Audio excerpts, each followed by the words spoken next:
Well, good afternoon, everyone. I think as everybody here knows, Chairman Susan Collins and the Appropriations Committee have done a great job trying to pass appropriations bills this year. Something that hadn't been done in a long time, honestly, around here. And that's to move individual appropriation bills where everybody gets a chance to have input into it. And 6 of them have already been signed into law by the President. The other 6 are sitting here in the Senate awaiting action by the Senate. And if passed, could go to the President, be signed into law, and we would have funded all 12 appropriation bills this year, which would be pretty historic. But right now, the Democrats have raised an objection with the DHS funding bill. Now, the ironic thing about that, obviously, is that the DHS funding bill actually, if enacted, would spend less on ICE and some of the other things the Democrats are concerned about than would a continuing resolution, which would be a bill to fund the government for the full year at current spending levels. So it spends less on ICE. It also has important reforms that Democrats have requested, including body cameras, about $20 million in there for that, a couple $1 million in there for de-escalation training, things the Democrats have said that they wanted. And of course the DHS bill not only funds ICE and Border Patrol, but it also funds FEMA and TSA and the Coast Guard and CISA, which deals with cybersecurity for the country. So a lot of pretty important stuff. So those are all things that are included in the DHS funding bill as negotiated by Democrats and Republicans, both House and Senate, and voted and passed by the House last week with 341 votes in the House. Almost 80% of the House of Representatives voted for the package that we have available to vote on here in the Senate this week. That being said, the Democrats have objected, and so we're anxious to hear what their demands are, what their requests are, what their asks are. I think the administration is willing to sit down with them and have a discussion, perhaps a negotiation about how do we move forward. But the one thing I do know, and that is that a government shutdown is not in anybody's interest.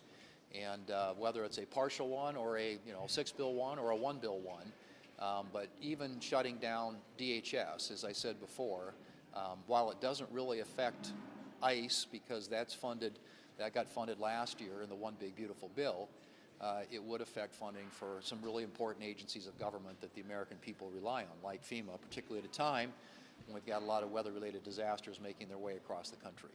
So I hope we can get this thing back on track. We need to fund the government.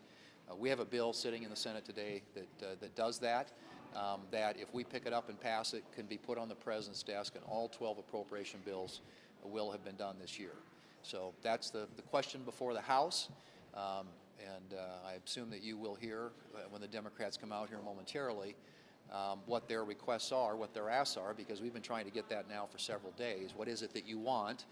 And hopefully they'll be able to articulate that so that they and the White House can sit down and figure out what the path forward here looks like.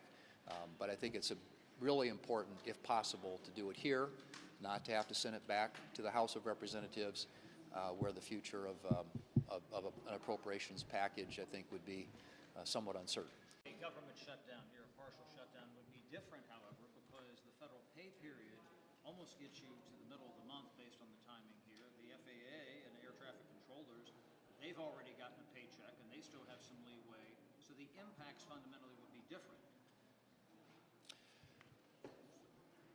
Not entirely. I mean, you still have the uncertainty that comes with it. I mean, yes, you may get this paycheck. Am I going to get the next one? I mean, the last government shutdown that the Democrats put us into, they kept it going for 43 days.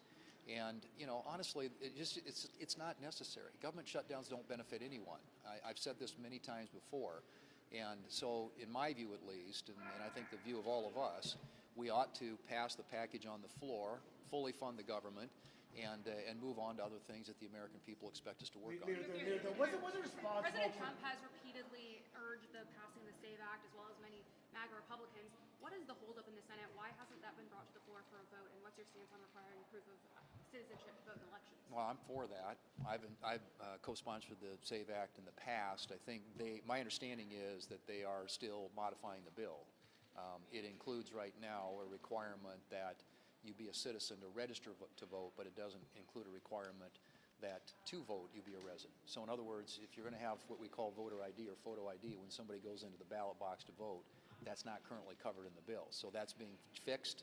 and addressed, and I think the new bill that comes out hopefully will deal with that. But I mean, at some point we'll have that vote. I'm for it. I think most of our colleagues in the Senate are, and I don't, it hasn't had consideration in the relevant committee yet. But I know there's a high level of interest among our members in getting a vote on SAVAC. I assume that will happen. What's responsible for the secretary to say that Alex Pretti was brandishing a gun and was a domestic terrorist and was out to commit massacre, as other administrations have said, despite the video evidence of that incident contradicting everything they said? Was that responsible for them to say that? I don't, again, until the investigation is complete, and I'm all for an independent, full investigation to get the facts out, and to make sure there is an accounting for what happened there.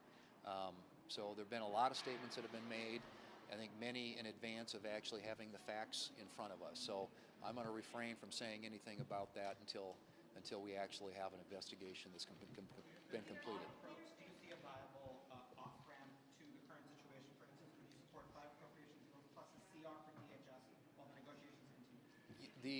Those all are potential. I mean, these are all hypotheticals at this point, and I would reserve optionality to consider that. But I think the best path forward, as I've said, is to keep the package intact. And if there are things that the Democrats want that the administration can agree, with them about, then let's do that. Because the challenge you have, as you know, especially right now with the narrow margins in the House and the Senate, is if the bill goes back to the House of Representatives, and and who knows what happens with it over here. If that bill gets split off, there may be other people have other ideas about other amendments and things they want to consider. If the bill changes much from what the House already passed, then you've got another steep hill to climb over there. All of this just drags things out and delays us funding the government. And the longer that it's delayed around here, obviously, we end up in another government shutdown. So there are potentially, obviously, lots of different things that could happen, but the best thing to happen is the thing that we should do right now, and that is pick up the 6-bill package passed by the House of Representatives by an overwhelming majority and send it to the President for his signature. Mr. Leader, do you still have confidence in Secretary Nome? Should she stay in her job, and do you also have that same level of confidence for Stephen? Well, I've said this. You guys ask these questions a lot about different members of the President's team, and I have the same answer, and that is these people serve at the pleasure of the President, and it's important that the President have confidence in his team. And so I will, allow the President to make determinations about the people that serve on his team. Thank you.